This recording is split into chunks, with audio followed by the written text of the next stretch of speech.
we'll move on to our last segment. This one being primarily focused on the Kansas City Chiefs. Speaking of Patrick Mahomes, their offense hasn't been what we've kind of become accustomed to. They've seemingly had a drop off in their offensive production. So we wanted to take a look at this week and see what we kind of figure out, kind of find out why is it because of Eric Bieniemy? Is it the loss of Tyreek Hill? Is it aging? So is it Taylor Swift? Who knows? But that I'm going to let B take over. He's going to be leading us on this segment. B, break it down for us. Yeah, Chiefs fans, what's going on, y'all? I know you guys coming off a tough loss against the Raiders. I know it's tough pill to swallow, but yeah, we're gonna go ahead. We're going to dive into the numbers here. So I have some production per game numbers, and the headliner here is the Chiefs' offense production per game has declined year over year, which part was sparked this conversation because they largely have the same offensive roster from last year minus Juju Smith-Schuster, and they won it all without Tyreek Hill, right? So I'm kind of thinking to myself, okay, what's going on here? But let's go over the what, which is the numbers. So on the surface, again, the production per game has declined year over year. Points per game scored in this season, 2023 season, is 22, which is tied for 12th best in the league right now. I know we have two more games to go. Jesus. Tied for 12th best right now. Last season, and to just compare and give you all context, the Chiefs scored 29 points per game, which was heads and shoulders was the best in the league last year. Touchdown less than they're losing a touchdown per game. Yeah, Jesus. Exactly. So it's a pretty big jump. Still so good. They're still close to top 10, but I know it's not that elite offense, what we are accustomed to seeing. And looking at it a little bit deeper, for total yards per game, they have the 9th most total yards per game, which is 355. Last season, they had 413 total yards per game, so losing about 60 yards there. In the passing game, they throw for an average of 253 yards, which is 4th best. So top 5, decent. But check this out. Last season, they averaged 309 passing yards per game. So again, losing around 60 yards per game, which is crazy. In the rushing game, again, they never really had the strongest rushing game. This season, they run for an average of 102 yards per game, which is the 20th most rushing yards per game. Last season, I think I had a typo here. I have 166 in my notes. I think it's 116. So not far off. But again, they never really had a strong rushing game. It's not what their offense really was known for. So that's kind of whatever. Okay, so let's go into the how or the why. What's leading to the lack of production from this offense? Why does it seem like it's staling?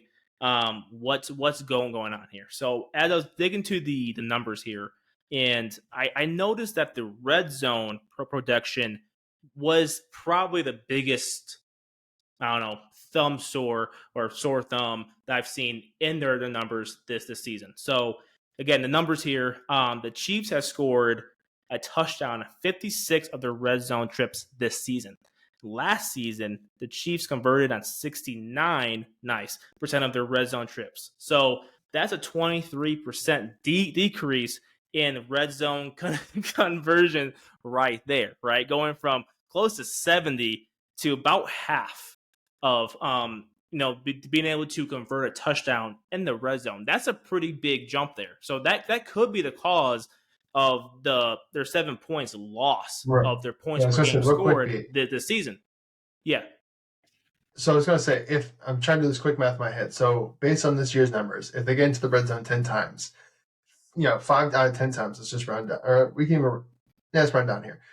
So 5 out of 10 times they come with 7 points. So that's 35. The other 5 they come away with field goals. So that's 50 points in every 10 red zone trips.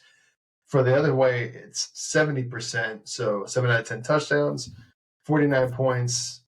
So that's about, what am I looking at here? 60, 61, 50 versus 61 points.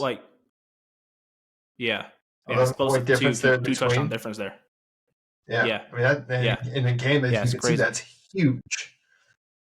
It's huge. And when you just I mean, multiply that by entire season too, those are like yeah, game changing stuff there. yeah, So as a Chiefs fan, or if you're watching this as a football fan, you might be saying, okay, what's causing this lack of red zone production? What's going on here? I mean, it could be for many reasons. I'm not going to lie. I didn't break down the X's and O's and look at like the play design and what's going on here. Just looking at strictly numbers here. Just to give you all some like context. One thing I noticed though, um, Travis Kelce and Jerick McKinnon led the team last year in red zone touchdowns. Kelce scored 9 touchdowns in the red zone, which, by the way, in total, Kelce scored 12 touchdowns last year. So he scored close to 90% of his touchdowns in the red zone. So he was a huge threat down there. And McKinnon scored 8 touchdowns in the red zone. So they definitely schemed him up, do some sort of play design. I think sometimes even did like wildcat with him. I think you guys could tell me if I'm wrong about that. They really used him a lot in the red zone. This season, okay, Kelce has 5 touchdowns in the red zone, and McKinnon has 4. So that's about half. Half the touchdown production from those two are gone. And Rashee Rice leads the team in red zone touchdowns this season with 6. So it's not like they really Rice didn't displace a lot of the lack of touchdowns from those two. Like I could see maybe if he had more than double digits, okay, so he's making up like the gap there. But again, they're just not scoring touchdowns in the red zone. Um, so again, like this could be caused by teams maybe double covering Kelce in the red zone, right? Obviously, most of his touchdowns last season came from the red zone. So if you're a defensive coordinator, you're saying, hey, we're not letting 87 beat us down here. Anyone but number 87 is going to score here. Also, I think Jerick McKinnon also just got injured. He's on the I think he got placed in the IR today or like yesterday. So maybe he was banged up throughout the season. Maybe they didn't use him as much, whatever. So yeah, so those are I think the two maybe the biggest reason why it explains the lack of touchdowns and the red zone because they're simply like they're not getting the ball to the guys that scored the most for him last season. I know it might be simple to say. There's obviously probably a better answer out there for that. But going off the numbers is kind of what I see here. So before I move on to my second point, do you have any questions or any comments off the red zone stuff? yeah. I kind of wonder, and obviously, you say break down the X and O's, but I know Kelsey's big thing with touchdowns. I do remember the Wildcat stuff, but he's also been really good at finding holes in zone cover. Like that's his Hall of Fame quality specialty. I wonder with Patrick Mahomes running around less than he has previously, it hasn't opened up as many holes in zone coverage for Kelsey to sit down. Because I remember, I feel like I've seen it a billion times. You see Mahomes, he's like running left, he's running right, or he's running right at the sideline. And all of a sudden, he just kind of throws it quickly across his body. And sure as shit, there was Travis Kelsey sitting by himself, uncovered.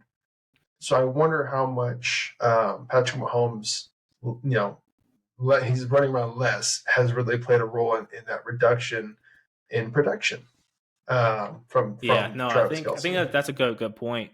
I think there was a soundbite a couple of weeks ago. Maybe it was more closer to the beginning of a season, but I think like Kelsey even said that sometimes he just runs like his own route. Like he kind of just like this like Mm-hmm. freestyles based off the coverage that's being played, and Mahomes just like him and Kelsey are on the same page and ends up finding him. So. I think a combination of that and like again like Mahomes not extending the play as much and be able to find open space could be cause of that. And we'll talk more about what I think they should do in the red zone. But with that being said, though, I'll go to my second point here, and this is no secret.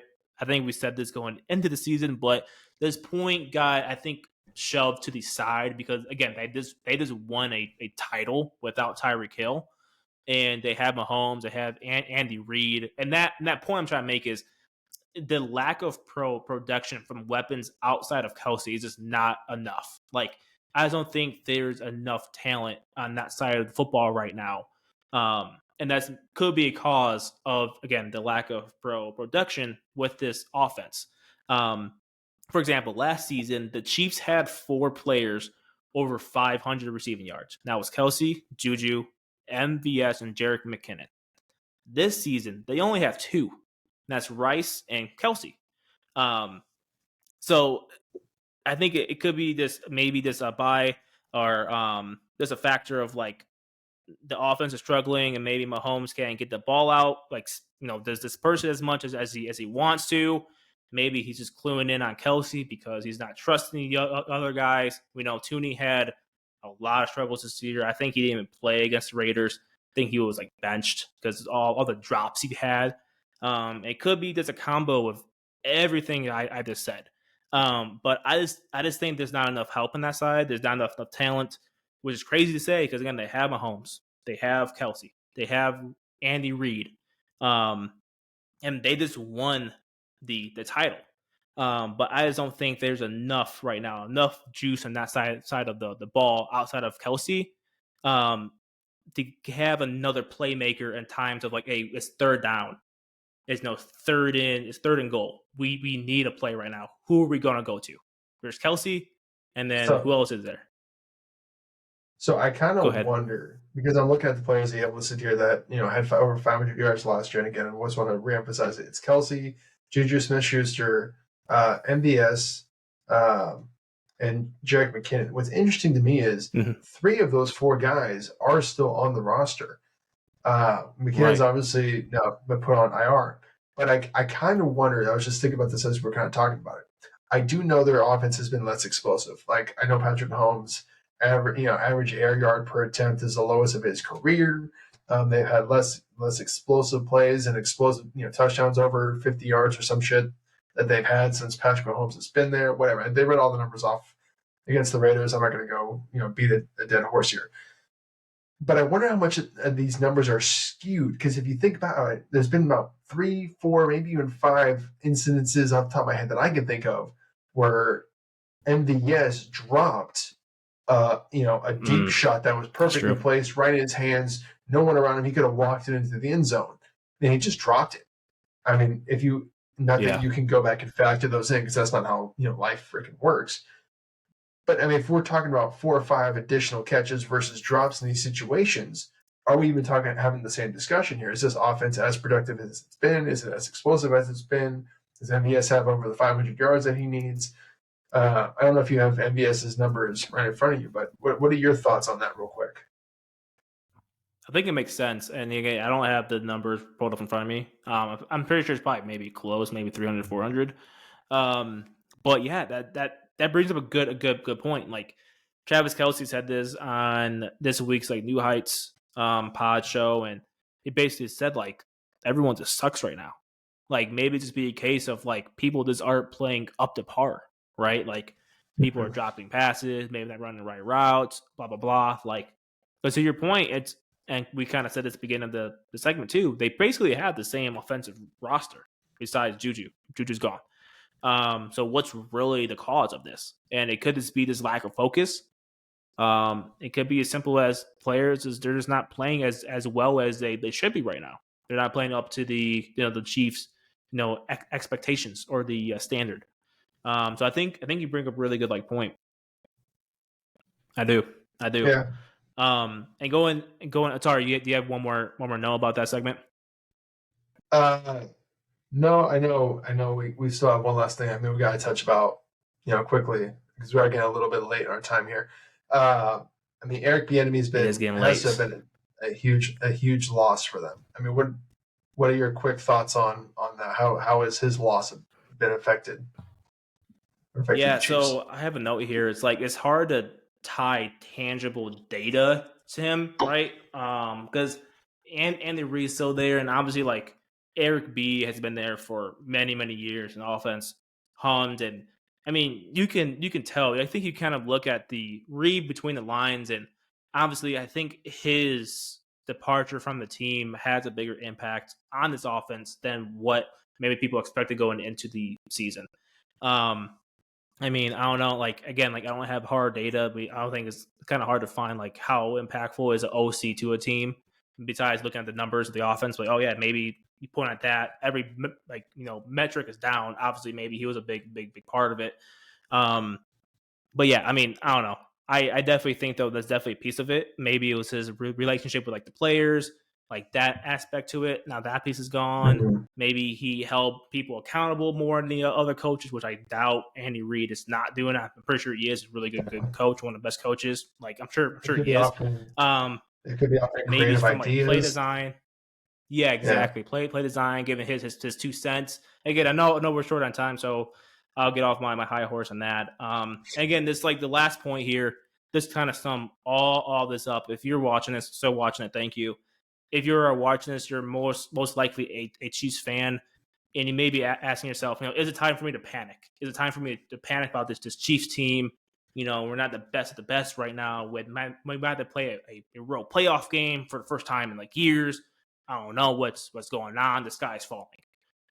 To those thoughts, I would say no. It's not time to panic. Even though we're not saying the same elite offense as we did for the past couple seasons, the offense in general is still good. They're close to top 10 in every metric, if not in the top 10. They still have Mahomes, Kelsey, Reed.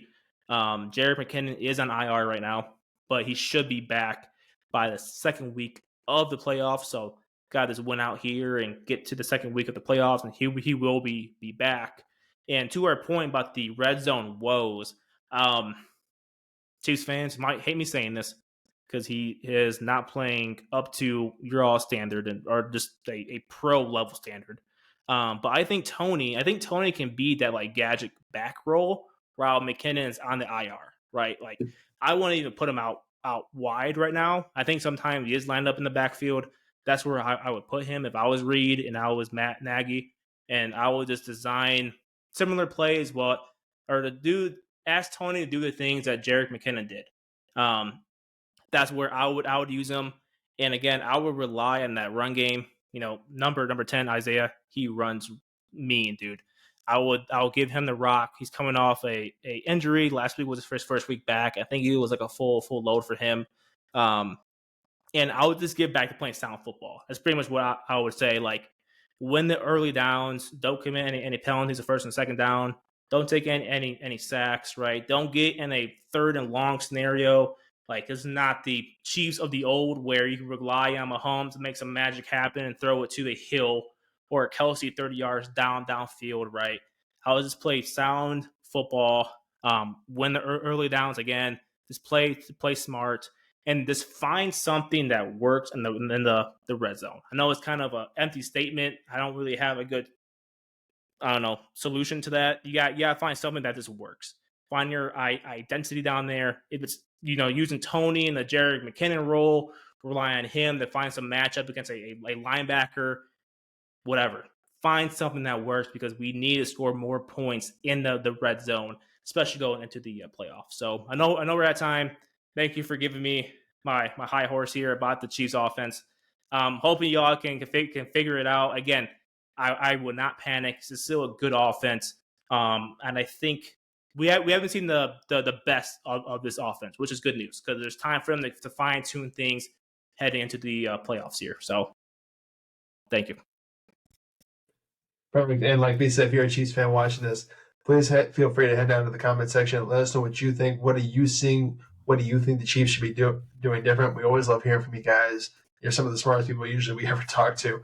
But while you're down there, give us a like, give us a subscribe. We do release episodes and segments every week.